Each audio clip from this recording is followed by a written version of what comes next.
on SharePoint 2010. We used a company in Wellington called Fulton who custom developed this to meet our requirements. This is the extreme end of SharePoint, and you can go a fully customised system or an out-of-the-box system. This is basically fully customised to what we require. As you can see, there's not much functionality that you'll see that shows from a SharePoint site compared to other SharePoint sites around the world. We spend a lot of time and effort and resources to get this done. If you want to earn your high-end top dollars, become a SharePoint developer at this high level. It's fabulous money if you want to do it. One of our lead developers who was working on this project, he got headhunted by another large multinational company, and he's now earning phenomenal dollars in terms of his hourly rate is now a contract rate basically. So if you think what a contract earns, it's about $150 now. It's his permanent job now. So high end, high development, lots of skills, lots of costs, but that's where the money is. If you want to earn $300-400K a year, go for it. So the issue we've had with this though is any migration going forward. It's going to cost us a lot too, because obviously it's so bespoke and customised. Any changes to any systems going to have to be re-evaluated and potentially redeveloped, which adds to the cost. If you want to go have a look, there's our website down at the bottom. It's a great website. We've won a national award for this for local government New Zealand. So it is highly sought after in local government in New Zealand as well, which is great. Good on. Here's an example of our extranet sites. Now these are under secure login and password. So we set these up for projects and special groups that we want to have documents where we can collaborate with third parties that are secure, not using Dropbox or that type of stuff, because as you probably heard a couple of weeks ago, Dropbox, all their passwords seem to get in the wrong hands. And so this is an example of the workflow behind this form. This is done with Nintex. It is literally as you see it. This workflow is a drop and drag workflow. So you select a box, drag it onto your workflow, and basically configure these boxes. It's a fantastic tool, and if you ever want to see a working example of this, I'm happy to come and show you. I'll get you guys to come to us probably and show you a working example of how to simple adverts to use. Yeah, and I've got no technical experience whatsoever. The no cabin to information management. I came from help business and finance, from the finance team, but I am dealing with the workflow quite a bit myself for document management and finding it really, really easy. Very, very easy to work with. Yeah, you can see it's two extremes. Out of the box, keeping it simple as anyone can do it, but there are certain, what do they call them? Functions you can add. They can get very technical and complex. You can do if statements and run statements, and you can inject into SQL, you can connect to Office, CRM, add, Active Directory. It can be as simple as complex as you want it to be. And it's literally drop and drag. So this workflow, you can see it's set the status, set the permissions on it, so the user can't go and then rechange it. I do a lookup on the user profile, so it goes into AD and looks up their user account. The reason why I do that is so then on my team page I can see all my team lead, who's in my team. I can see a record of when they're away in the future and that type of stuff. Because currently I have no idea when anyone is away in the future from my team or now. Just a great little thing. And I just set that in a list so I can know what user, what team they're from. That then goes off to the manager for approval. It's quite simple. They can email, click a box, it's accept or decline. But it gets declined, sets the status declined, and email the staff member saying why it's been declined if there's manager's comments. If it's approved, it's great. If it goes, sends an initiator staff member an email saying great, you can have leave. And the comments why the manager's approved it if he's put it in. We then go and for auditing purpose, I go and verify who authorised the leave. So the beauty with this step here, with that manager's request for approval, they can delegate that to somebody else if they want to. So if they feel it has to go to their manager above them or somebody else in the organisation, they can delegate that request to somebody else. So I always capture who actually authorised the leave, because sometimes it's not actually the manager who's authorised it. Again, there's great auditing trails. Then I set the date and timestamp of it been approved. Again, just for their tracking of stuff and the thing. And luckily last I set permissions, so no one can go get this in the future.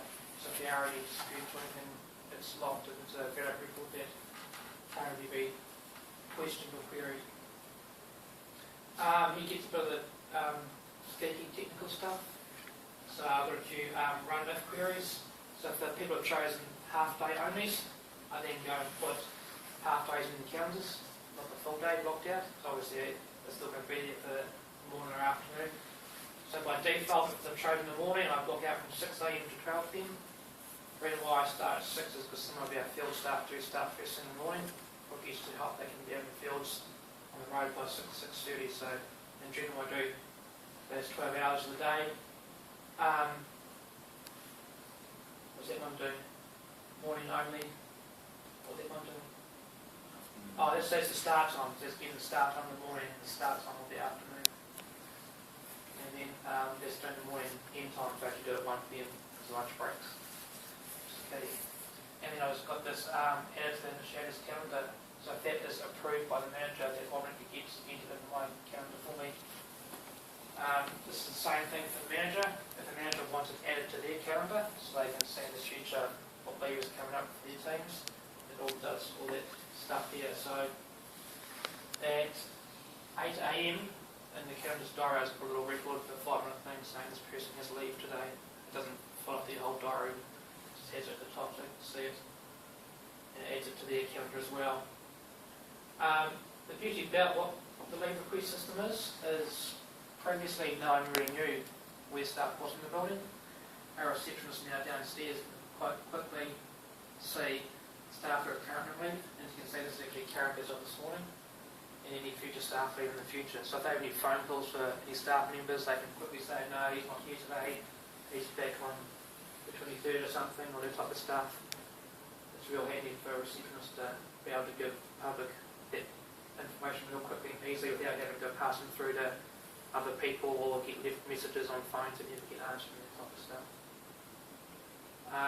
Here's an example of it put into my Outlook calendar for me straight away. So it comes up annual leave and blocks it out so everyone knows that I'm not available for that day's work. And here's my appointment, so it just verifies my annual leave was approved by my manager and what date and time. So just for those trails you can see it quite clearly as to where it's at. Another page that we have been working on, and it's going to grow, and where it sits we're not quite sure yet, but this page is called All About Me, and it's all about what you do within Purview on our SharePoint environment. So on this work, over here we've got, we have a timesheet system that Dave wrote, and it's a .NET, Dave. It's a custom thing that Dave wrote many years ago, and it's a fabulous tool that we use for our timesheets and all our coding and hours of work. And that's SQL database in the back end. So that's a SQL database that's separate to SharePoint.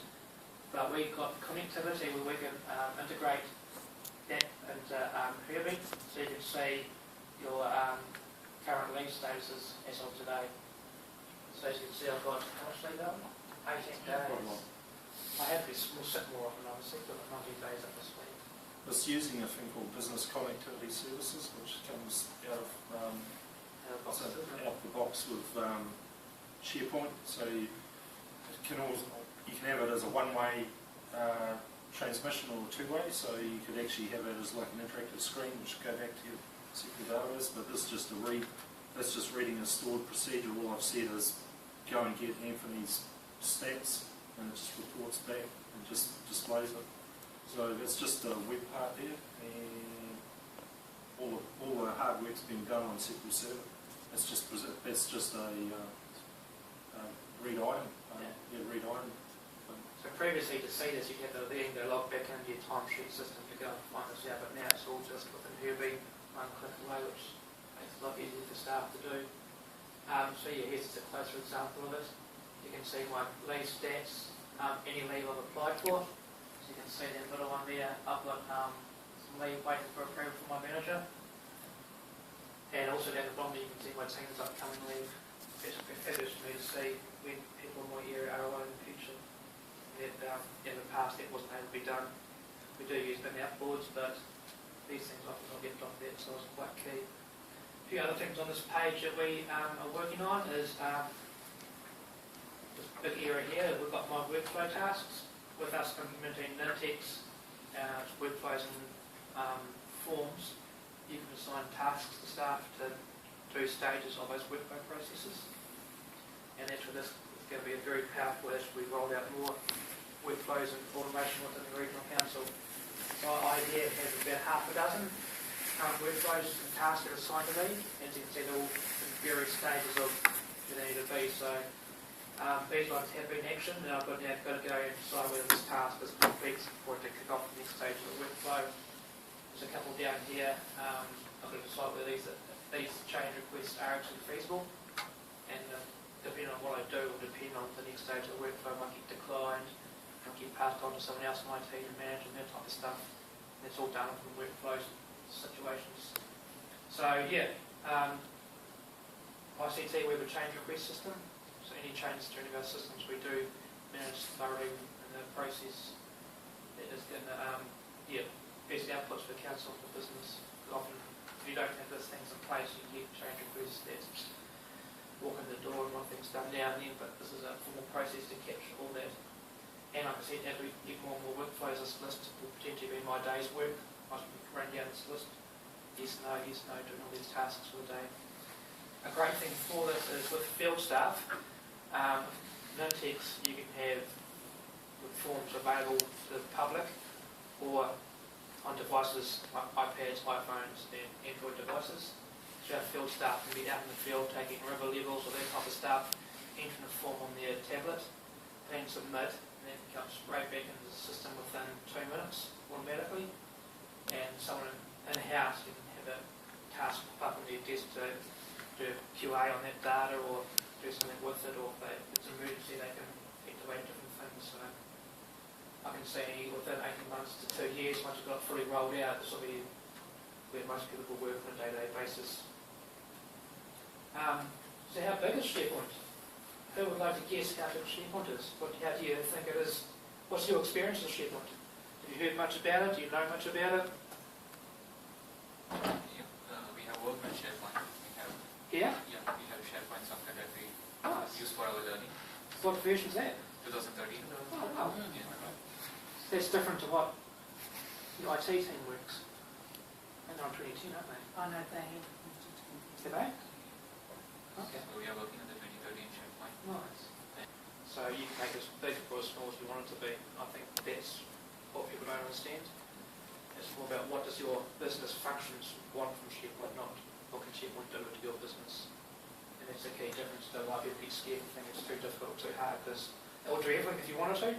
It comes down to your requirements, your budgets and your resources. So why SharePoint? I relate this back to the Lego movie. SharePoint is the building blocks. It's the platform you build through, and you have building blocks on top of that to build whatever you like. You want to be sky risers or that type of stuff. It's really the world's your oyster, what you want to have on top of it. It is just a platform. You build, add or develop your business requirements on top of this.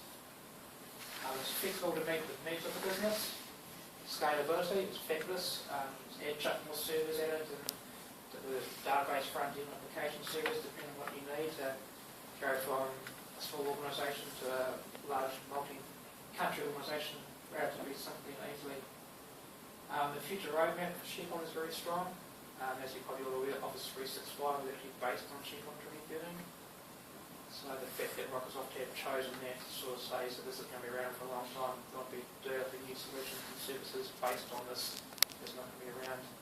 And in fact, any future upgrades to enhancements to SharePoint are going to be Office 365 online first and then out to on-premises after that. So it's been around for a long time. It's going to be bigger and better and more exciting in my opinion. It's used globally. So the knowledge base is large and growing.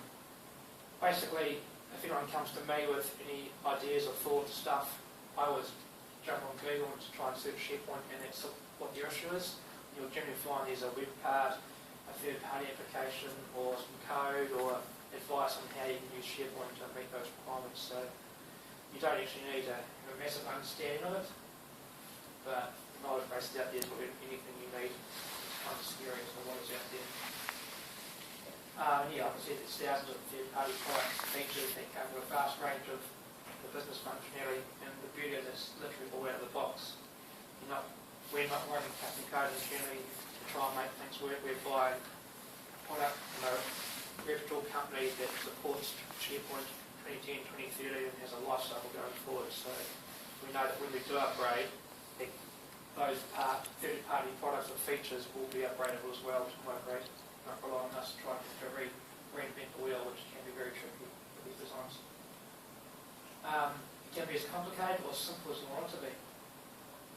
I think when I first started jumping into our website development, it was very scary, but you learn to crawl before you walk, before you run, and it really is the same thing in SharePoint. Yeah, just focus on what you need to do, and then learn about bits in the future. Don't try and do them at once, because you'll never be able to do it. And I think that's why lots of implementations of SharePoint do fail, because it's so big, and people expect to do everything in day one, and they can't. I think with Regional Council, we've had a staged approach to this implementation, hence why it has been so successful, and the uptake from staff has been pretty phenomenal, to be honest. Yeah, the more you customise it, the harder it is to future migration is. So at the Regional Council, we have chosen for, apart from our website, because that was obviously custom coded, and we learned lots of lessons from that, but we just chose out of the box as our default, and we have a better business drivers with customisation, because obviously a lot of cost and overhead going forward to our system. So my thoughts and my 2 cents of SharePoint, these are just top of my head, not the Regional Council's thoughts and opinions, my own. Just put that out there just in case something slips out. Imagery is like the Lego movie, like I said, platform, and you build whatever you like on top. When you start, it really does look like that, box of blocks on the floor. It can be quite scary, especially if you have no plans of what you actually want to do with it, or what your outcomes are, or what your business drivers are for using SharePoint going forward. So that's how I felt when I first started the job. See a bricks and blocks, and had no idea what I was doing.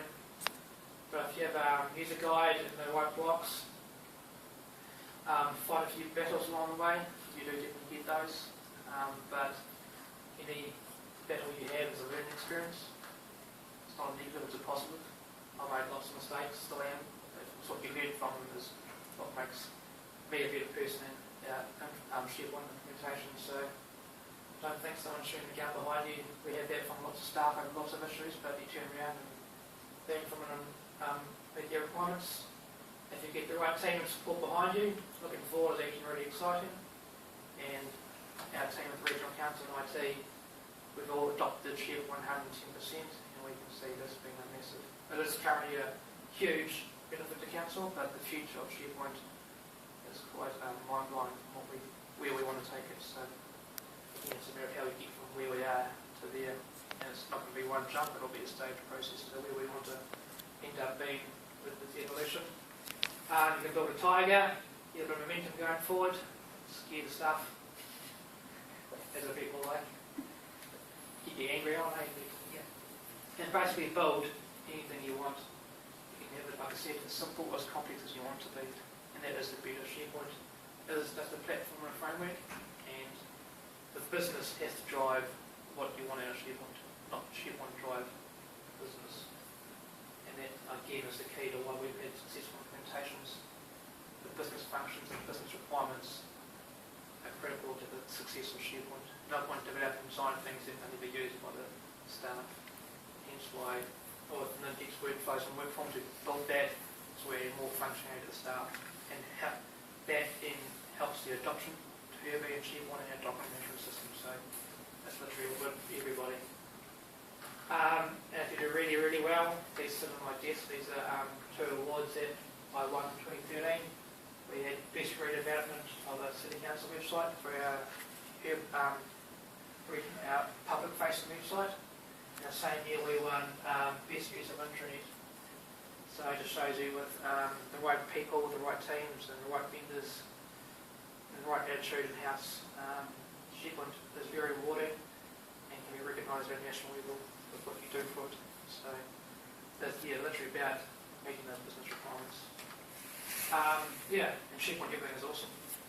I'm very pro SharePoint. I love SharePoint. It's going to be my future, definitely. I'm not a coder. I don't want to cut code.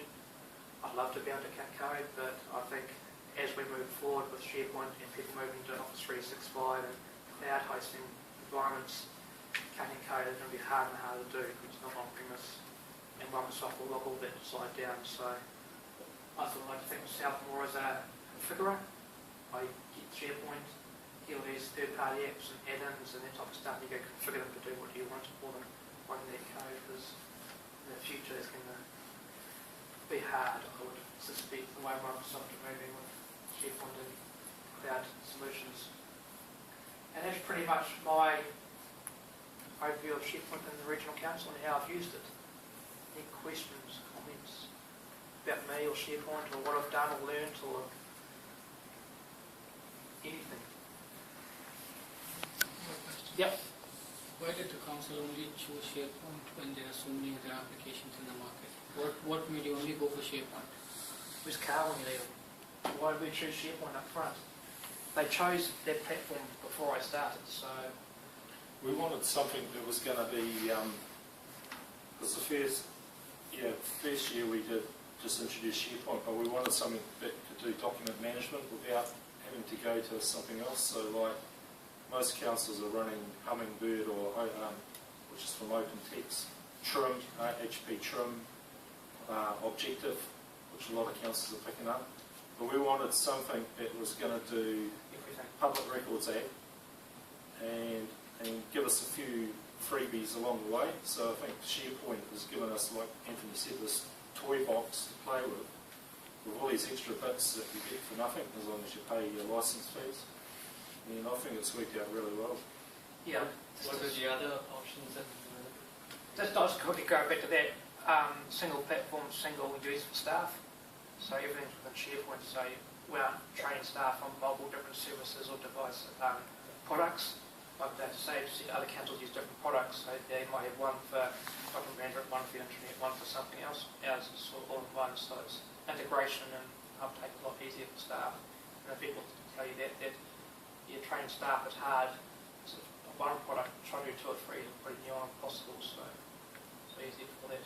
Sorry, your question was? what was the other options available apart from SharePoint? There's not many other options out there, to be honest, that will do everything that we do out of one product. So we've got our public-facing website, extranet, internet and document management system. For websites, we looked at other systems like what's the one?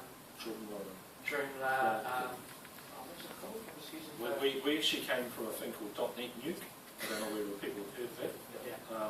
Yeah. And we basically drove that into the ground. We took it as far as we could. They weren't even supporting our version anymore. We started it early on, and every time we did an upgrade, we lost about a week's worth of work because it just crashed. Yeah. But even before that, we were ASP.NET, so this ASP type stuff.